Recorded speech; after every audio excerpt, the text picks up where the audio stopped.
বাংলাদেশের মানুষ চাঁদাবাজ, গুন্ডা, বদমাশ, ধর্ষক থেকে ভোট দিবে না। ক্ষমতায় যাওয়ার ভয় আছে, আশঙ্কা আছে। তাতেও যদি বিএনপির অবস্থা এই হয়, তাই ক্ষমতায় গেলে কি হবে বুঝেন না? এই চাঁদাবাজরা যদি আবার ক্ষমতা আসে, এই দোকানদারি করতে পারবেন না, কেউ বাড়িঘর তুলতে পারবেন না, কোনো ব্যবসায়ীরা টাকা নিয়ে রাস্তায় নামতে পারবেন না। কিন্তু তুমি ভেবেছো এটা 90 দশক, এটা 80-র দশক, 70 দশকের মানুষ। এটা ভেবেছো সেই 71, 69, 70, 81, 77। ভেবো না এটা 81 এবং 77। এটা 2025। আজকে যুবকরা সচেতন হয়েছে। আজকে সমস্ত মানুষের কাছে মিডিয়া, কে কোন জায়গায় কি করতেছে সবাই দেখতেছে, বলে না? কেউ কিছু বলতেছে না। ওই তোমার গুন্ডামির কারণে, অস্ত্রের কারণে, চাঁদাবাজির কারণে, তোমার জুলুমের কারণে।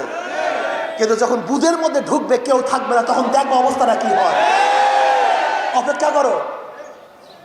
ভেবেছো ক্ষমতায় চলে গেছো বিএনপি, দিল্লি বহু দূর আসত, সেই স্বপ্ন বাদ দাও।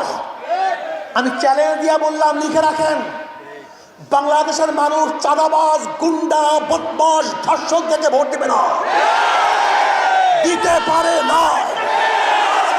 কোন জ্ঞানবান মানুষ, কোন জ্ঞানী, যাদের বিবেক আছে, বুদ্ধি আছে, চক্ষু আছে, তারা কোনো অবস্থাতেই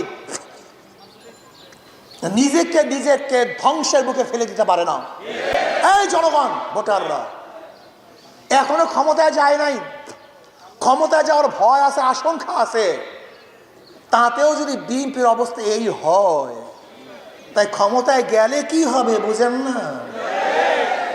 এখনো ভয় আছে যে চাঁদাবাজি করি, খুন করি, লুট করি, ধর্ষণ করি, অত্যাচার করি, অবিচার করি, তাহলে মানুষ ভোট দিবে না। ভয় আছে। এই ভয়কে উপেক্ষা করে যাই কাজ করতেছে, যখন ভয় থাকবে না, তোমাদেরকে মাছির মতো মনে করবে, মশার মতো মনে করবে, মানুষকে মানুষ মনে করবে না। তুমি কি জানো, আল্লাহ না করুক, এই চাঁদাবাজরা যদি আবার ক্ষমতা আসে, এই দোকানদারি করতে পারবেন না, কেউ বাড়িঘর তুলতে পারবেন না, কোনো ব্যবসায়ীরা টাকা নিয়ে রাস্তায় নামতে পারবেন না। কিন্তু এখন নিজেদের বুকের মধ্যে নিজেরা ছুরি মারবেন কি মারবেন না, এই সিদ্ধান্ত আপনাদের। আমরা অগ্রিম কথা বলে গেলাম, গরিবের কথা বাসি হলে ফলে। আমরা তো হুজুর মানুষ, আমাদের কথা তো বলবে না, বিশ্বাস করবেন না।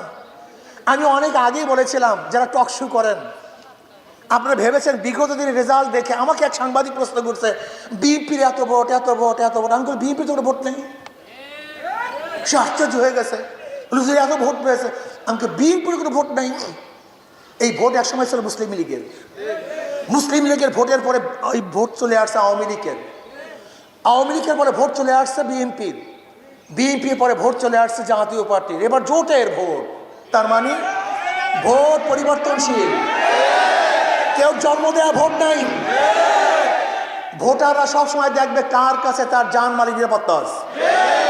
আমাকে এক সাংবাদিক প্রশ্ন করছে, আওয়ামী লীগের ভোট কে পাবে? আওয়ামী লীগের তো বহু ভোট আছে, ভোটাররা তো পালায় নেই, অনেক ভোটাররা তো আছে, তাদের ভোট কে পাবে? আমি বললাম, সহজ কথা, যাদের কাছে তার জান এবং মালের নিরাপত্তা থাকবে তাকে ভোট দিবে।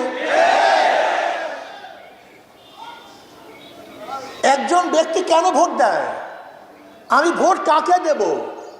যার কাছে আমার জান, আমার মাল, আমার ইজ্জত, আমার আবরু, আমার ছেলে, আমার মেয়ে, আমার স্ত্রী, আমার সন্তান নিরাপদ থাকবে, আমার জায়গা, আমার জমি নিরাপদ থাকবে, আমি তাকেই ভোট দেব।